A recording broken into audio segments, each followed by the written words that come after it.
We fight about little things. Dishes, schedules, who said what? But underneath the fight is a deeper story. The pain isn't about the laundry. It's about feeling unseen. It's about not being heard, about carrying too much alone. The real issue is rarely the issue. It's the feeling beneath it that remains unspoken. We all have needs: to feel safe, to feel chosen, to feel respected. But somewhere along the way, many of us learned to call our needs too much, or we were told, "You're too needy." So we stop asking, we stop hoping, and eventually we stop trusting that anyone will care.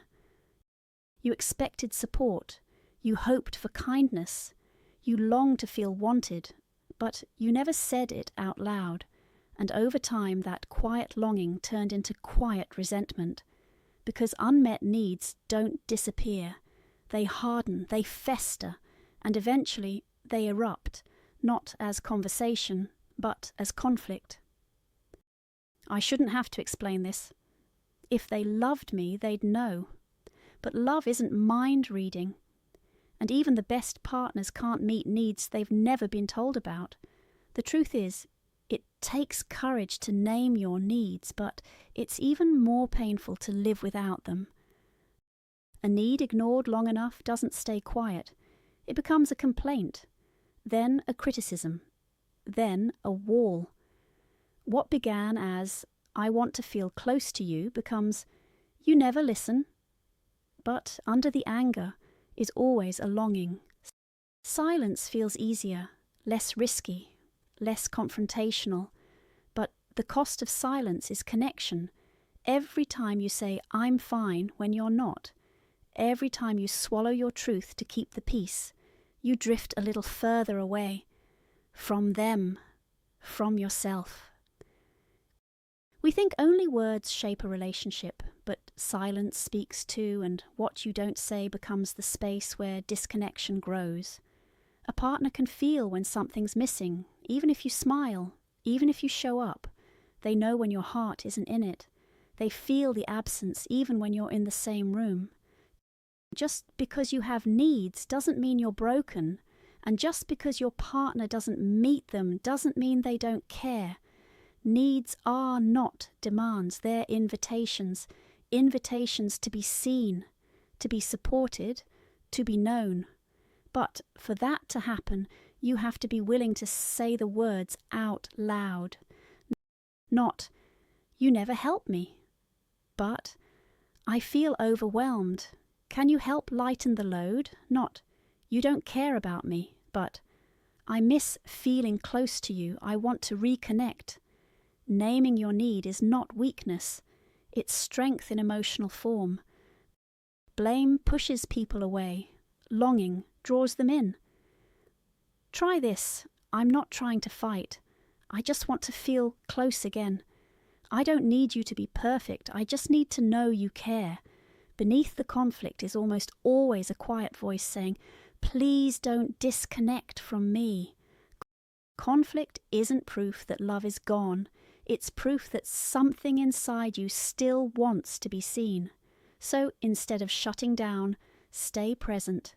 Instead of defending, get curious. Ask, "What am I really needing right now?" Then ask, "What might they be needing too?" You can express hurt without hurting back. You can say, "That really affected me, and I want to talk about it," instead of, "You always do this. What's wrong with you?" When your tone carries love, even your pain can build connection. Some words open hearts, others close them. "I miss you" is not the same as "You never make time for me." "I feel left out" is not the same as "You only care about yourself." Speak gently, even about hard things. Especially about hard things. You don't need to win the argument. You need to be understood, and so do they. Ask yourself, am I proving a point or opening a door? Am I talking to feel powerful or to feel connected? Being soft doesn't mean being weak, And protecting yourself doesn't mean pushing others away. You can say, I need some space right now, but I'm not leaving this relationship. This hurt me, and I still care about you. You don't have to choose between honesty and kindness. You can offer both.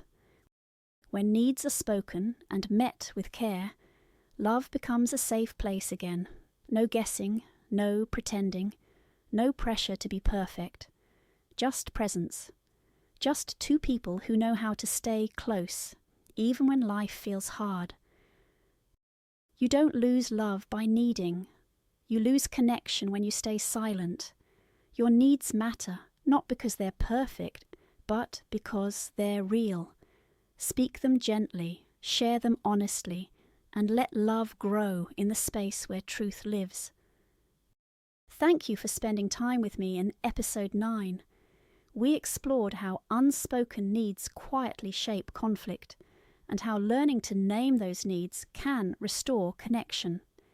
In our next episode, we'll talk about family patterns, the hidden stories we carry from childhood, and how they show up in our marriages. Until then, be kind to your needs. They're not problems. They're invitations for deeper love.